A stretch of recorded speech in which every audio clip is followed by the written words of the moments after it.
Hey, what's going on, everybody? So today, Jackson and I are doing an update video on the dragon fruit trellis that they built 18 months ago, and we're pretty happy with what's happened with the growth of the dragon fruit, and just want to show you the trellis so that you guys can see what it would look like if you did it in a year and a half.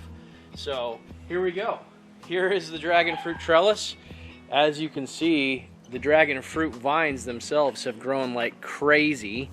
There is quite a bit of growth, all from what you guys saw us putting in, which is really cool. We're happy that it was able to grow. The paint does wear a little bit, but in Arizona, 18 months, basically 2 summers, that's to be expected. We're pleased with what's happened.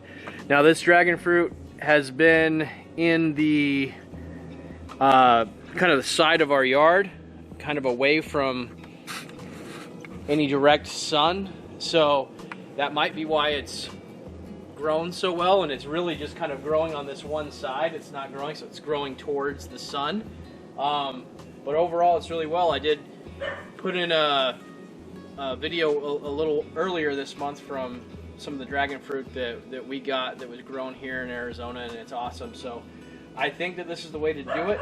For those of you who didn't know, we did get a whiskey barrel, and we used the Ocean Forest by Fox Farm soil. That's what's recommended on the Grafting Dragon Fruit YouTube channel and Facebook page, and those guys seem like they really know what they're doing, so that's why we stuck with it.